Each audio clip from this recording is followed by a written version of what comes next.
հասարակ երկար ժամանակ մասնակցում են այս դատական պրոցեսին։ Դուք ինչ ակնկալություն ունեք։ Դատական նիստերի չենք մասնակցում, մենք մասնակցում ենք քաղաքական ենք լինում այս քաղաքական հետապնդումներին, որպես վկա ենք հանդես գալիս տեղ, թույլ տվեք ասեմ, որ անկարողության եւ նաև որևէ հնարավորություն չունենալով այս ամեն ինչին խոչընդոտել, ուղղակի գալիս այսպես տեսնում ենք, թե ինչքան հեռուն կարող է գնալ նիկոլական ապարատը հայ ժողովրդին հաղթանակներ պարգևած անձանց նկատմամբ, որքան է Նիկոլ Փաշինյանը ատում ցանկացած պետականության հետ կապ ունեցող Հայաստանի պետական գործչի, այս դեպքում նախագահ Սերժ Սարգսյանին, որքան ինքը տանել չի կարողանում պետականությունը ու դրա համար իր ասած այդ վնգստացող դատավորներով ստեղծել է մի համակարգ, Նիկոլա Ստրուկ համակարգ, որ իրեն ծառայում է այն աստիճանի անբարոյականության հասնող հրահանգներ կատարելով, որ պահին, որ այդ SMS-ի մեջ կլինի այդ անբարոյականության հստակ հրահանգը տրված։ Իրենք շատ պարզ մեզ բանաձև են առաջարկում, դրանից անդադար ցնցումների մեջ են ընկնում, որ ասում ես, բայց ըստ էության ճշմարտությունը հենց դրա մեջ է, դրա համար էլ տանել չեն կարողանում։ Իրենք հայ ժողովրդին առաջարկում են հետևյալ բանաձևը։ Այն ընթացքում, որ իրենք Էրդողանի եւ Ալիևի մոտ կզած ծախում են հայկական պետությունը ու ինքնությունը, հայ ժողովուրդը այդ ընթացքում պետքա գոհ ու շնորհակալ լինի, որ նիկոլական բանդան օրինակ իրան միայն հայհոյում, թիրախավորում է, որտեղ դրա փոխարեն կարող են նախընտրել ծեծի ենթարկել ու խոշտանգել։ Այն Հայաստանի քաղաքացիները, ովքեր ծեծի են ենթարկվում ու խոշտանգվում են, պիտի շնորհակալ լինեն, որտեղ նիկոլական բանդան կարող է ցանկանալ քաղաքական հալածանք կազմակերպել, ինչպես այս քաղաքական հալածանքն է կամ ինչպես օրինակ Սրբազանի վրա ահաբեկչություն կարելն է։ Եթե ահաբեկչություն են կարել, ուրեմն էլի գոհ եղեք, որտեղ վերջի վերջո նիկոլական բանդան կարող է հրաման ունենալ ձեզ սպանելու։ Այս այն բանաձևն է, որով իրենք մեզ ասում են համակերպվեք, սա է ձեր գոյությունը, մենք մեր աթոռներից չենք գնալու։ Տիկին Մկրտչյան, երբ այս ձեր խոսքերը ասացիք ազգային ժողովի ամբիոնից, ձեր միկրոֆոնը անջատեցին եւ տեղի ունեցան այսպես թեժ մարտեր, ձեզ հակադարձում էր ոնց ձայնից հասկացանք Հրաչյա Հակոբյանը, ինչ էր մասնավորապես ասում, բացի Ռուբեն Ռուբինյանից, նաև դալիճի ներսից էր ոնց որ Հրաչյա Հակոբյանի ձայներ, ինչ էին ձեզ հակադարձում, հա, ձեր նիկոլական բանդայի այդ տեքստին։ Բայց ես թվում է ինձ հետաքրքիր է, թե անդեմ, անկարծիկ ինչ-որ մեկը, որ իր ընտանեկան կարգավիճակով պայմանավորված եկել վերանգել այդտեղ, թե ինչ է ասում, ակնհայտ է, չէ՞, որ իրանց այդ ջղաձուկները նրա մասին է, որ արդեն իրանց բանդա լինելու հանգամանքը պարզ է Հայաստանի քաղաքացիներին։ Անկախ նրանից ես դա կասեմ, դա չեմ ասի, բայց Գյումրու հրապարակում եթե բանդա չի, այդ ինչ էին անում այդ քաղաքացիներին։ Անչափահասին ինչպես են մեղադրանք առաջադրել զանգվածային անկարգությունների համար։ Նիկոլը ասում էր իմ հոգին փառավորվում է, երբ որ դուք ոստիկան եք ստատկացնում, երբ որ չգիտեմ մահակներ վերցրեք, փայտեր վերցրեք, ձեր ամեն խլած բանի ոստիկանից խլած այդ իրավապահ համակարգի գործիքի համար իմ սիրտը փառավորվում է, այդ ամեն ինչ իրենք համարում են, որ զանգվածային անկարգություն չի եւ իրանց դհոլչի դատախազը գնաց մինչեւ վճռաբեկ ապացուցելու, որ դա զանգվածային անկարգություն չի։ Իսկ այն անչափահասը, որ հայտնվել է Գյումրու հրապարակում, այնքը 2 օր առաջ զանգվածային անկարգություն արից, չի տակրում իրանք ինչ են ասում, ինչ վերաբերվում է այդ մյուս ձեր նշածին այդ ազգային ժողովի նախագահությունում վերընկածին, բա Թուրքիայում ինչ պիտի սովորել։ Այսինքն մարդ այս լեն ու բոլ աշխարհում կրթական հնարավորությունների մեջ թե մեր երկրում, թե մեր երկրից դուրս գնացել ընտրել է Թուրքիան։ Դուք մտածում եք, ինչ է սովորել։ Եկեք ենթադրենք ինչ է սովորել օրինակ։ Հակահայկականություն է սովորել, այո, կարող եմ ավելի հեռուն գնալ ենթադրել, որ ոչ թե սովորել է, ինչ որ դասընթացների է գնացել այս պետության հերը անիծելու համար։ Կարծում եմ, այո։ Ինչի Սարգսյանը խոշորացուցի տակ չարավ բոլոր նրանց, ովքեր Թուրքիայում իր իշխանության ժամանակ գնում էին սովորելու։ Այսինքն ինչ պիտի աներ, իր կրթության իրավունքին խոչընդոտեր Սերժ Սարգսյանը, Ռուբեն Ռուբինյանն ասել, գիտես ինչ, Թուրքիայում հայը սովորելու ոչինչ չունի, որտեղ այնտեղ Ուրեմն ինչ վերաբերում է, եթե 2018 թվականին դուք նկատի ունեք այդ ընթացքի մասին ես շատ եմ խոսել, այն ճշմարտությունը, որ ասվում էր, լսելի չէր մեր հասարակությանը, իսկ այն հիմքերը մենք քաղաքական հետապնդումների որևէ մեկին չենք ենթարկել եւ Սերժ Սարգսյանը Ռուբեն Ռուբինյանին քաղաքական հետապնդումների չէր ենթարկել, օրինակ խոսքի համար բանտարկեր, փռեր ասֆալտին, ինչպես իրենք են անում հիմա տասնյակ քաղաքական բանտարկյալների հետ։ Հետևաբար այդ օրինակը մեր վրա կիրառելի չի եւ Սերժ Սարգսյանի ժողովրդավարական սկզբունքներով երկրի կառավարումը հնարավորություն տվել յուրաքանչյուրին արտահայտելու իր միտքը եւ պլանավորելու իր վարքագիծը, թե իրենց խղճին մնա, թե իրենք օգտագործելով այս կամ այն ՀԿ-ն,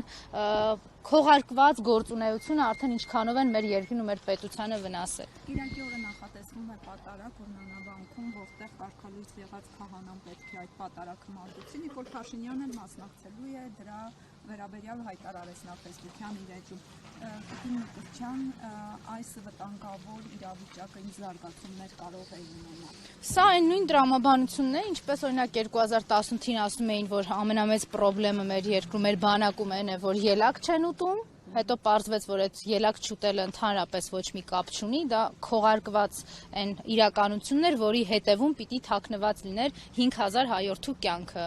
Հայ առաքելական եկեղեցին հիմա ունի բարեփոխումների կարիք, չէ, խնդիրը ընդհանրապես այդ չի, հայ առաքելական եկեղեցին չունենալու մասին է խոսքը։ Նիկոլ Փաշինյանը մի հատ սեկտանտի նման պատրաստ է ամեն ինչին տուրք տա եւ ամեն ինչ կազմակերպի նաեւ, միայն նրա համար, որ հայկական ինքնության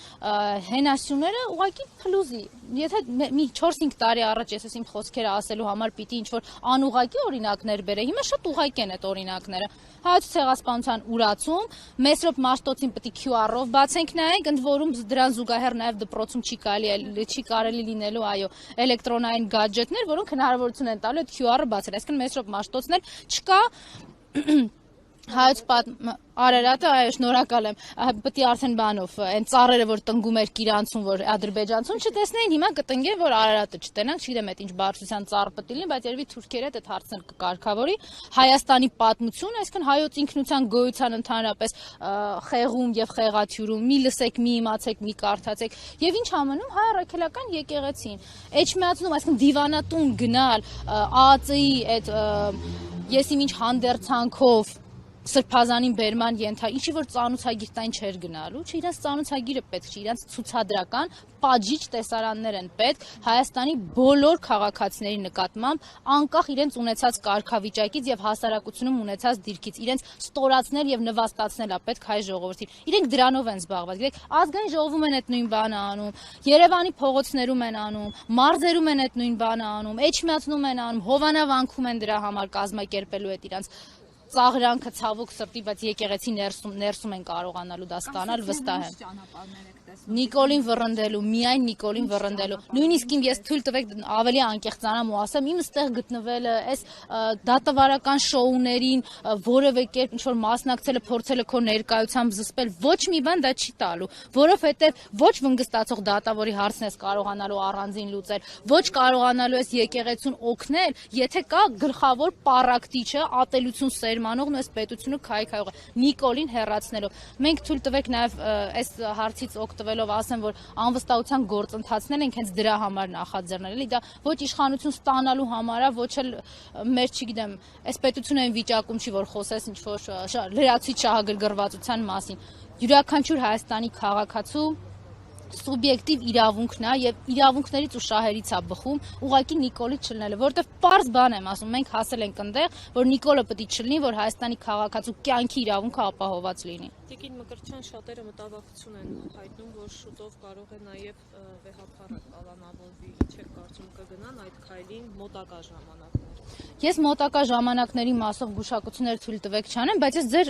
եւ քաղաքացիներին նաեւ մտահոգությունը կիսելու եմ, իհարկե այդպիսի բան լինելու է։ Նախապատրաստական աշխատանքները տեսնում է, իր այդ Նիկոլա Ստրուկ իրավապահ համակարգին ուժայինների ստուգումը, զգոնությունը, ով ինչքան հրաման կատարեց, ով ավելի մեծ ինտուզիազմով այդ հրամանը կատարեց, այդ հավելավճարները կավելացնի, հենա պետական պարտքը աճում է, գիտեն որտեղից պետք է այդ փողերը տան, երևի արդեն թուրքական ու ադրբեջանական հենց արժույթով էլ կտան այդ փողերը ու իր համար այստեղ որևէ խնդիր չկա, ինքը որևէ կերպ չունի էմոցիոնալ կամ ինչ-որ զգացական պահ, բա ոնց կարամ ես տենց մտնեմ Էջմիածին, շատ հանգիստ, որտեղ ինքը հայ ժողովրդի էմոցիոնալ եւ ինքնության հետ կապված որևէ զգացական կապ չունի։ Այո, ինքը պետք է գնա նաեւ Էջմիածնում ցույց տալու, որ ինչ ինքնության մասին եք դուք խոսում, ինչ հայկականություն, ինչ հազարամյակների եկեղեցի։ Փաշազադեն չի ասեմ, մսկիթները պետք է վերականգնենք։ Կարող է մայր տաճար պետք է մսկիթ սարքենք, կարող է տենց է հանդիպման, վերջի հանդիպման ժամանակ Ալիևի հետ տենց են պայմանավորվել։ Տիկին Մկրտչյան, փողոցային պայքարը երբ է լինելու, որովհետև Սերժ Սարգսյանը Տիցակակաբերդում ասել էր, որ կլինի փողոցային պայքար։ Նախագահը այդպես չէր ձևակերպել,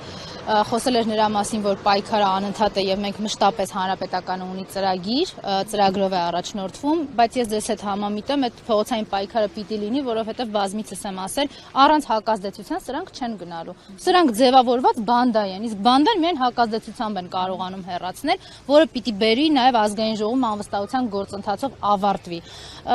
Պատրաստվում ենք, ես հույս ունեմ, որ այն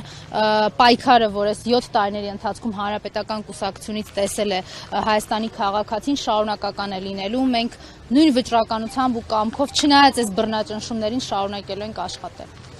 Ես եմ շնորհակալ։